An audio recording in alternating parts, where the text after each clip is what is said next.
보통 우리는 확신을 되게 중요하게 생각하잖아요. 근데요, 때로는 그 확신이 우리를 꼼짝 못하게 만드는 감옥이 될 수도 있다고 합니다. 오늘은 바로 그 감옥을 부수고 나아갈 수 있는 힘, 신뢰에 대해 한번 이야기해 볼까요? 자, 모든 건 이 숫자 하나에서 시작됩니다. 바로 40%. 이게 대체 무슨 숫자일까요? 이게 뭐냐면요. 2007년에 휴대폰 시장의 절대 강자였던 노키아의 세계 시장 점유율이에요. 정말 그야말로 압도적이었죠. 그런데 여러분도 아시다시피 불과 몇 년 만에 노키아는 시장에서 거의 사라져 버렸어요. 아니, 도대체 무슨 일이 있었던 걸까요? 많은 분석가들이 한 가지 공통된 이유를 지적하는데요. 바로 자신들이 가진 데이터와 과거의 성공이 만들어낸 확신이라는 아주 견고한 성벽 안에 스스로를 가둬버렸다는 거죠. 이게 바로 우리가 정말 빠지기 쉬운 함정, 바로 확신의 덫이라는 겁니다. 자, 확신이라는 게 뭐냐면요. 내 분석, 내 데이터, 내가 아는 지식을 바탕으로 이건 위험 없어. 무조건 돼. 이렇게 믿는 거잖아요. 마치 내가 모든 변수를 통제하고 있고 정답을 다 알고 있다는 그런 느낌. 실패할 리가 없다는 그런 착각에 빠지게 만드는 거죠. 그런데 문제가 뭐냐면 인생이 우리 손에 그렇게 완벽한 지도를 쥐어주질 않잖아요. 그럼 우린 도대체 어떻게 앞으로 나아가야 할까요? 막막하죠. 그렇게 끝없이 완벽한 확신만을 추구하는 대신에 우리에게는 또 다른 선택지가 있습니다. 바로 신뢰라는 거죠. 이 둘의 차이가 아주 명확해요. 한번 보세요.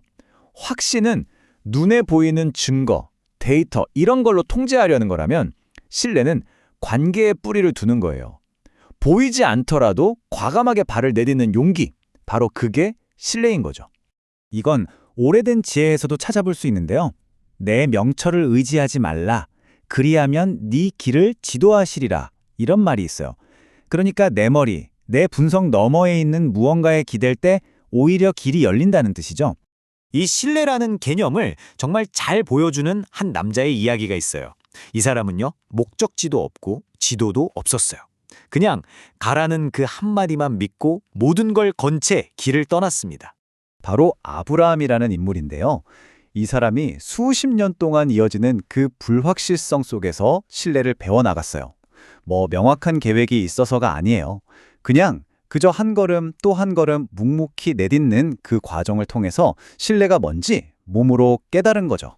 하지만 신뢰가 뭔지 이보다 더 극적으로 보여주는 사건이 또 있을까 싶어요. 실제로 있었던 일인데요. 역사상 가장 아슬아슬했던 그 고개의 순간으로 한번 같이 가보시죠. 자, 1859년 나이아가라 폭포입니다. 한번 상상해 보세요.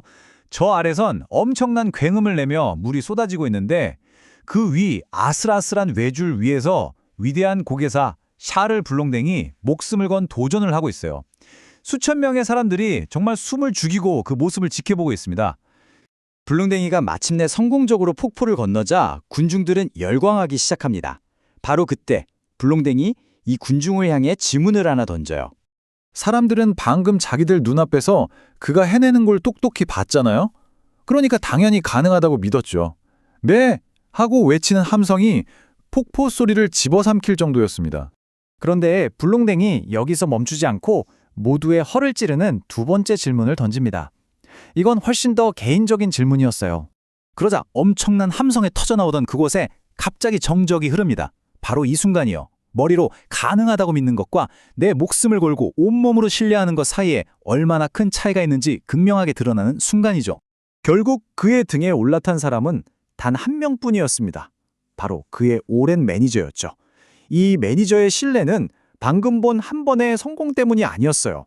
수년 동안 쌓아온 관계, 거기서 나온 거였죠. 이 이야기가 우리에게 뭘 보여줄까요? 확신에서 신뢰로 나아간다는 게 그냥 무모한 도박이 아니라는 거예요. 오히려 우리를 진짜 자유롭게 만들어주는 선택이라는 거죠. 이건 정말 강력한 해방이에요. 왜냐하면 모든 게 완벽해질 때까지, 그 확신이 설 때까지 기다리는 건 사실 우리를 앞으로 한 발짝도 나아가지 못하게 만드는 감옥이나 마찬가지거든요. 결국 신뢰는 행동으로 증명되는 거예요. 옛날 이야기에 나오는 제사장들이 요단강이 갈라지길 가만히 서서 기다린 게 아니었잖아요.